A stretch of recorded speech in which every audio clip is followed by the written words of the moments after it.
My guest tonight sheds light on an important part of Irish history. If there's a storytelling gene, he has it, and so did his father. Stay tuned. Welcome to Page One, the award-winning show for writers with the reader in mind.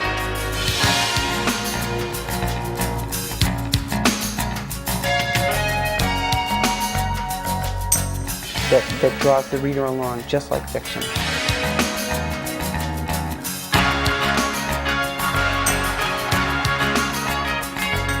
Here's your host and producer, Zita Christian. Hi everyone, thanks for joining me. My guest tonight is a genuine Shanachie, an Irish storyteller, and he's with me to talk about his work and the work of another genuine Shanachie, his father. Please welcome Cormac O'Malley. Thanks very much for being on the show. My pleasure, Zita. This is great. So,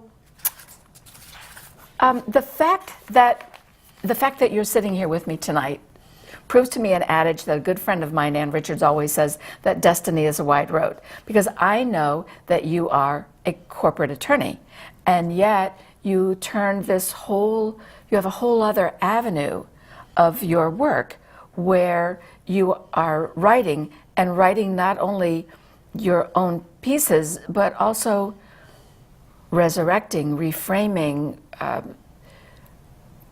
don't even know what all the right R-E words are, but bringing out the works of your father, and that's what we want to talk about tonight. So you have a new book out, titled Modern Ireland and Revolution, Ernie O'Malley in Context. So tell me, who was Ernie O'Malley, other than the obvious that he was your dad? So, but you know him, and the audience knows him from another perspective. Well, Ernie O'Malley participates in the Easter Rising in 1916.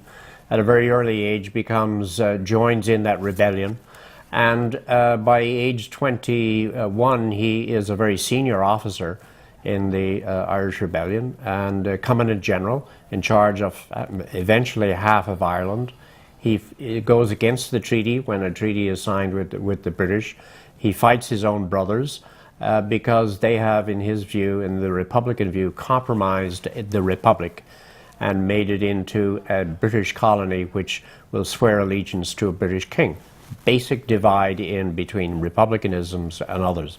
And father then goes on to live an extraordinary life afterward, in which he devotes himself to the arts, principally, but he finds the arts, and the writing as part of the arts, is a way which he can tell the story of Ireland, and more particularly the story of his comrades.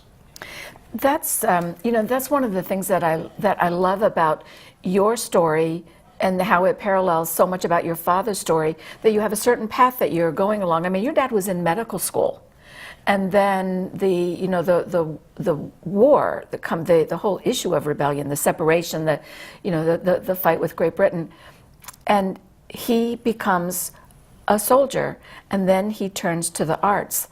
And you are an attorney. You have a whole different world, and then because of circumstances with your father's death, you are now in a position of also becoming, not becoming you are, but you became the artist to bring all of this work out.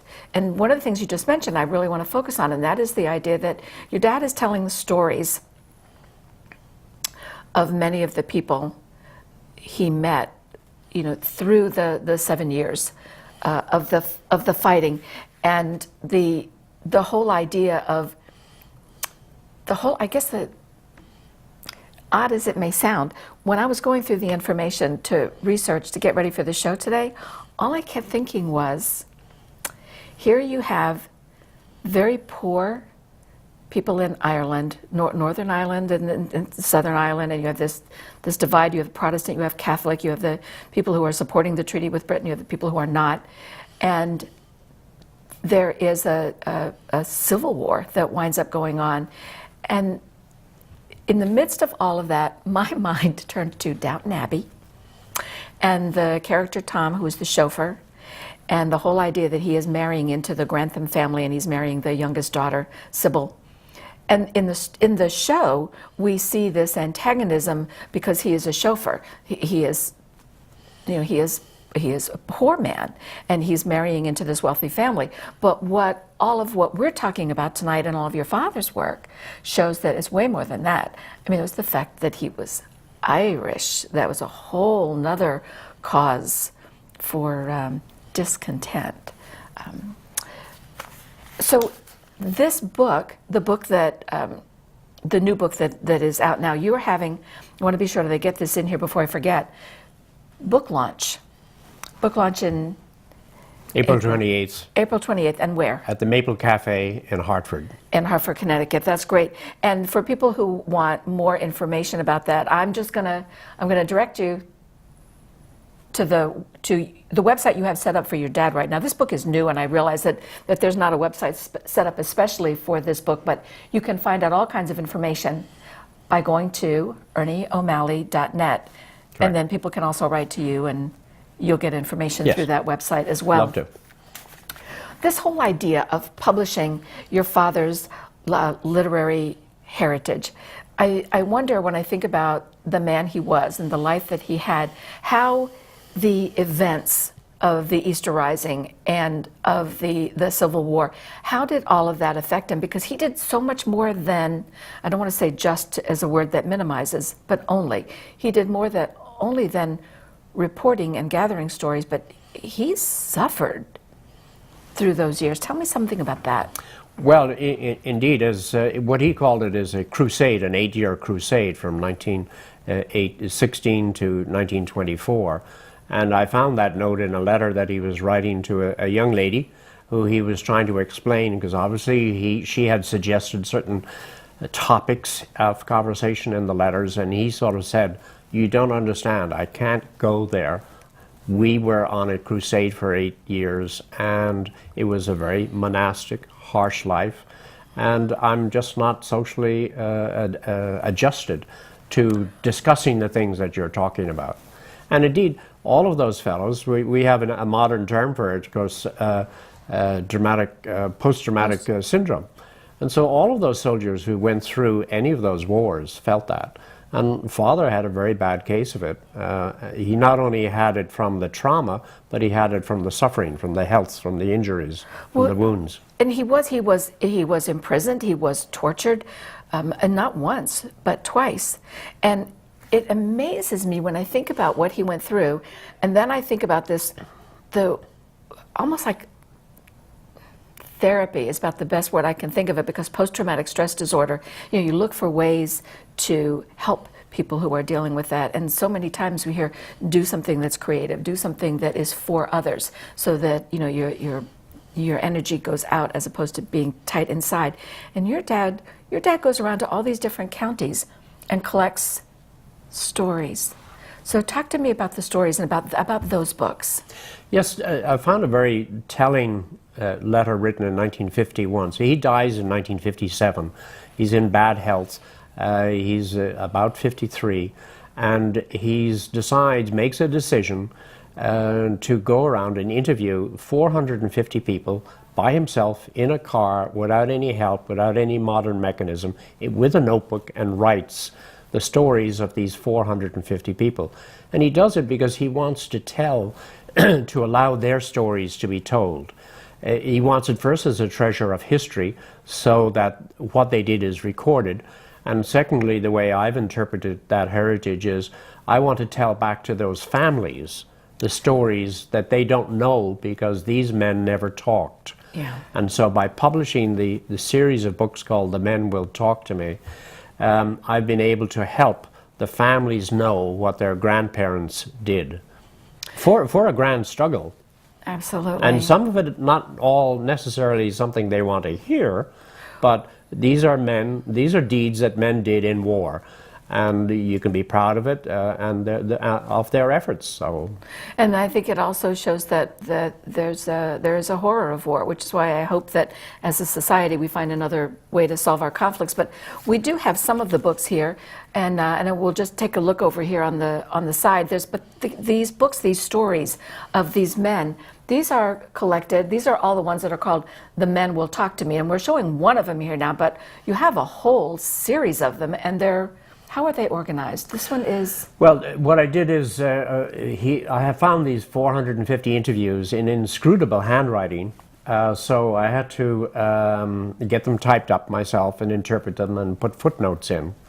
And I just I started meeting people like my co-editor with the Kerry books, and we decided, Tim Hogan, he was fascinated, so he and I created a partnership. So I got a partner for each county, and we've done Kerry. They happen to be all west. Kerry, Galway, and Mayo. And since then we have done Cork and Sligo, and Cork and Clare. And there are many other counties to come out in this series. So let me be sure I understand this correctly. This series of books, the series has been created because you found these handwritten Yes. reports, the interviews that your father took down. My gosh, I didn't. So that's even more impressive than I realized. They were all in handwriting. It's unknown history, and it's literally the stories of these men never told, and also local historians have never heard because they've never seen it. Do you know if your father intended to? I mean, he must have intended to have the stories brought out in some way. Otherwise, why would he have collected them? Well, I don't think he thought that they should be published per se the way I have done them. I think he felt that he was going to write the history to coordinate and integrate them. So he did. There's one book called Raids and Rallies, in which he took the series of interviews around each of 13 different incidents, and he wove those in so that they were telling the real story and putting on historians. He figured this man told this true, and that's why, and disputed this with another person. Okay. So the historian put on his hat. But what I also wanted to tell was the grandchildren of the grandparents of what the grandparents said that they did, whether they did what they did or not, because we all boast a little bit. But anyway, this is the story. So there's the small lens, and there's the wide angle lens. It's for the individual stories of the Yes. families, but I see what you mean. The whole idea of this becomes part of research for anyone studying Irish history. You're getting firsthand Absolutely. accounts. Okay. Why do you think those particular books have been so successful? I mean, obviously for the families, but what are some of the other reasons? Well, on many levels, the personal level, the parents or the children or the grandchildren who never heard these stories, and for the local historians, but also for the national historians who want to know. A lot of people write about some of the big counties, but have forgotten the small counties in Ireland. So, and also there's a lot of information about the headquarters in Dublin, the Michael Collins, the Richard Mulcahy, and yes, the Ernie OMalley, because he was so peripatetic in going around the country. But these tell the story of, let's say, the not so good big people, the people down the country, and what happened. And, you know, the revolution was really won. The reason the British left was because there were revolutions, with an S, in each county. And these are the men who led those revolutions. So they're like little bonfires of rebellion in all of these little counties. Exactly. Okay, that makes much more sense. What do you think the appeal is for today? And when I say today, one of the things I want to talk about was why now? I think about the 100-year anniversary of the Easter Rising in Dublin and other areas, but we think of it primarily Dublin.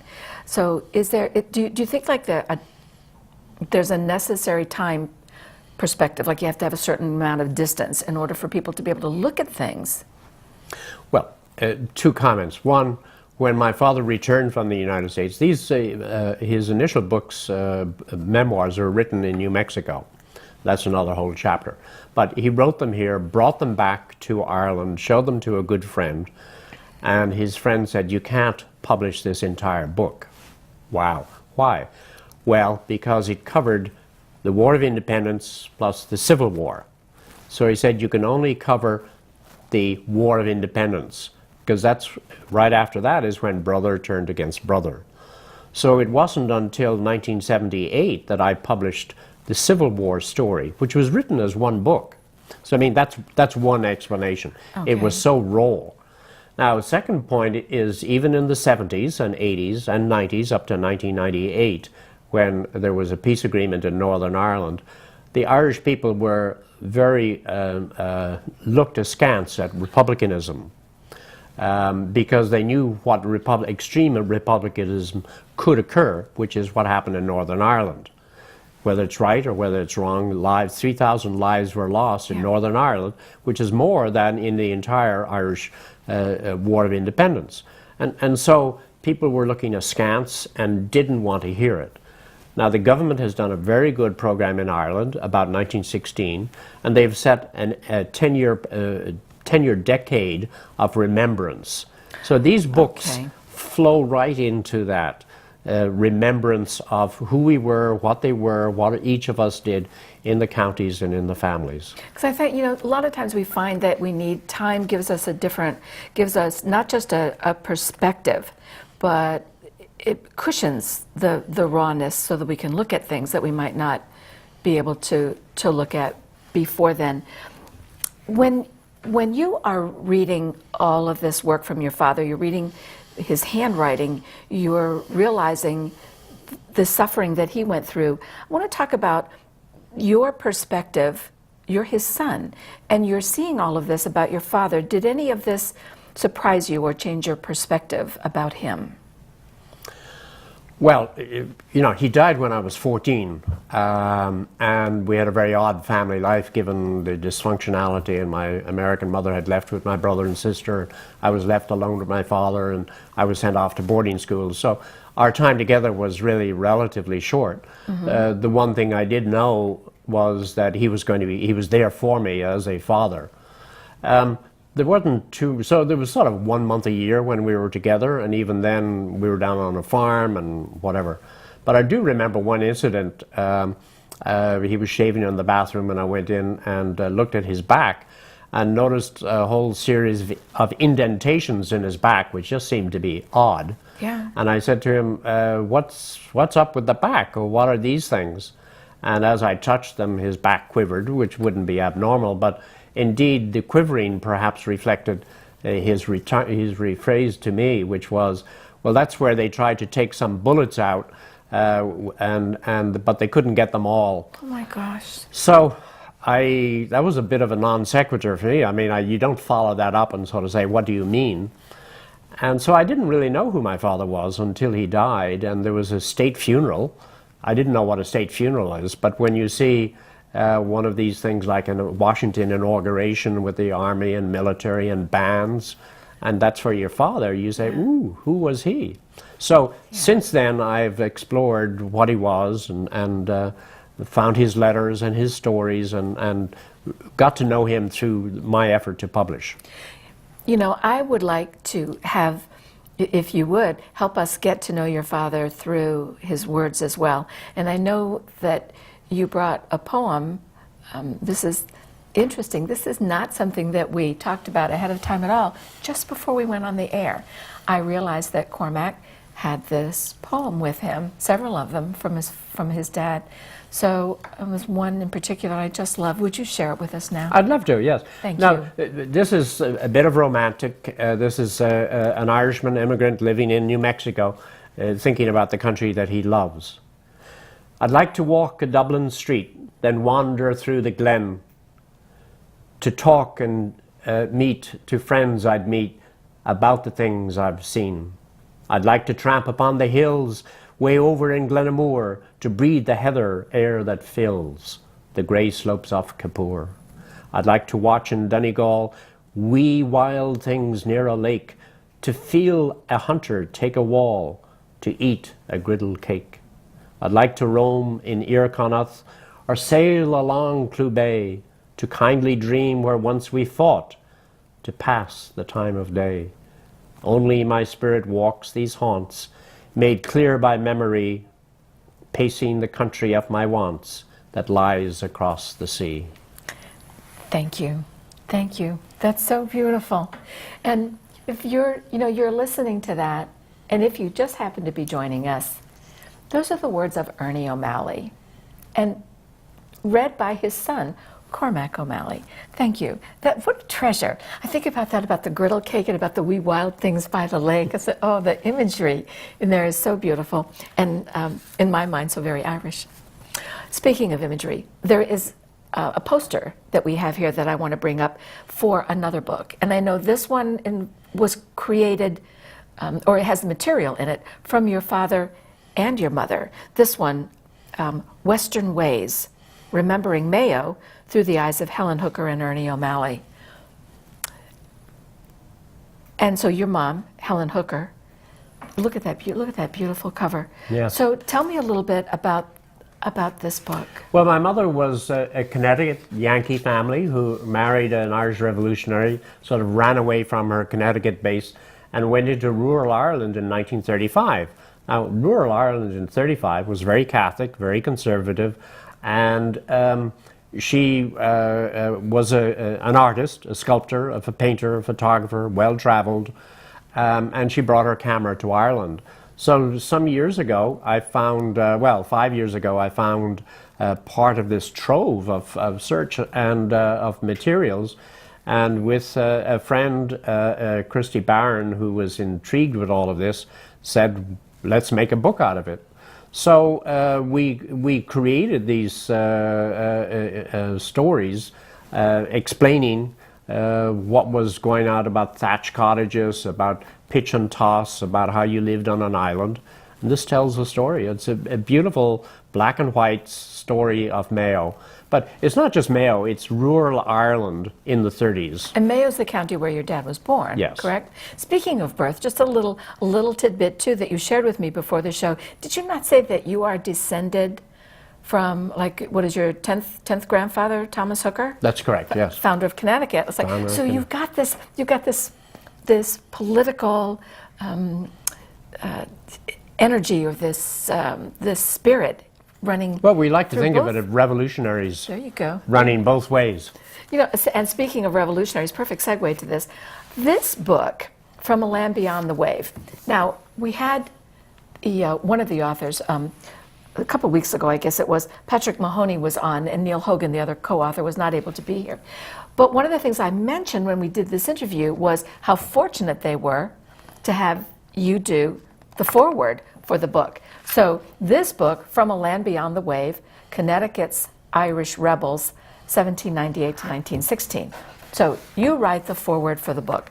You're looking at this. What do you see what's the importance of a book like this? Well, this particular one, it ties in not only with the 1916 commemoration, but it also tells people in Connecticut to remember how Irish Connecticut has been, and what the Irish influence in Connecticut has been, and what Connecticut influence on Ireland has been. Because many of these men either left Ireland and came here and had an influence, or were impacted by Ireland and either left Connecticut or went to join freedom fighters in Ireland. So Neil and Patrick have done a fabulous job in bringing to life, in modern terms, these stories. Again, you know, as you call Shanachie, this is a Shanachie story of history. And history is just the history of people. It is, but I find so often the flavor of the history comes from the person telling the story, because we have different perspective. So with that kind of idea in mind, a little time travel. So let's imagine that you are in rural Ireland. It's centuries ago. Penal laws prohibit you from being educated. So you are wandering around, as the Shanachie did, going from cottage to cottage and village to village, telling stories and perhaps educating. If you were that person, what kind of stories would you tell? Well, you know, the Shanachie had a role. You can say in religion the Bible has had a role. In Irish tradition, the Shanachie had the role of telling stories. Now, in the 19th century, being an O'Malley from the West, I would probably be telling stories not only of Cuchulainn and the earlier people, but the people who were within several generations of them, as Grace O'Malley, who is called Granuaile in many of the Irish songs. And the myths about her, only 200 years, her meeting with Queen Elizabeth in 1593, the adaptability and flexibility of the Irish nature, her being a pirate. I mean, there's loads of stories where you can in fact tell and share the values, the traditions, and the heritage of those people. So you find the pride and the connection to others. Everybody finds their tribe through the stories. Yes. Which I think is a beautiful thing. A specific question that relates to all of this, to your work as a whole, to the newest book that is out now, Modern Ireland and Revolution. This is Ernie O'Malley in context. So this is not just the fact that you have written a book, but this is a book about your father and his work.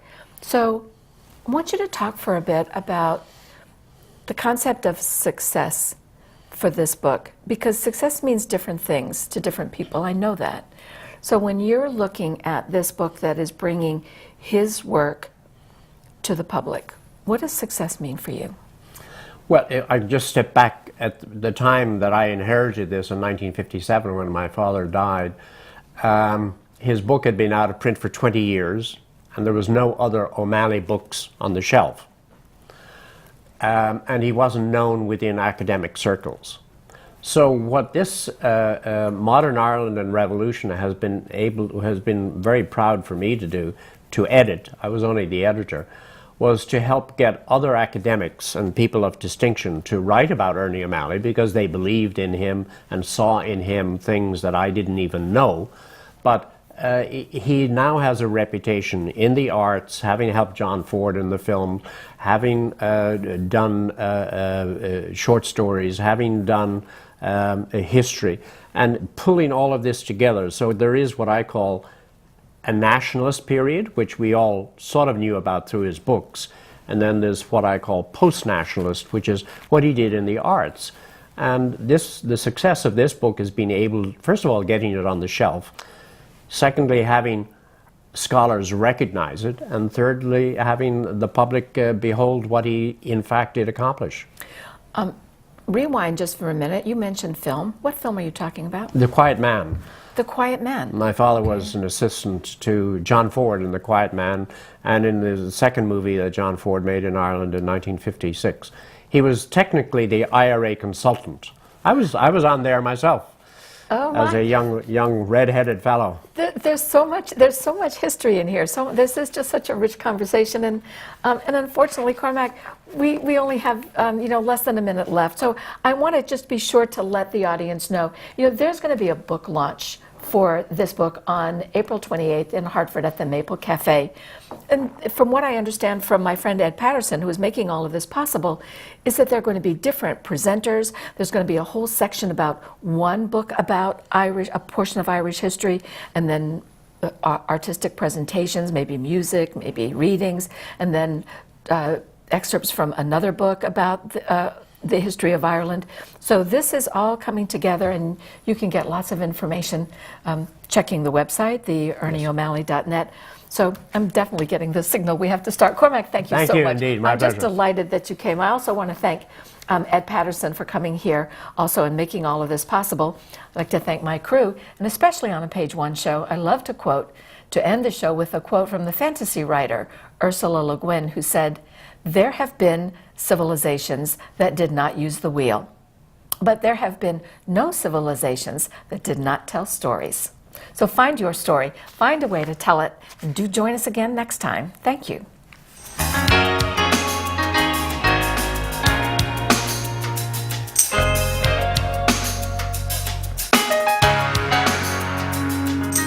Food for the crew and guests is provided by Manchester Grill of Manchester, Connecticut, and Angelo's Restaurant of Glastonbury, Connecticut. We welcome your comments and suggestions. Please email Zita at zitatv.com or write to Zita Christian, Page One TV, P.O. Box 1515, Manchester, Connecticut 06045-1515. You can watch this and other episodes of Page One on youtube.com/Zeta3x3.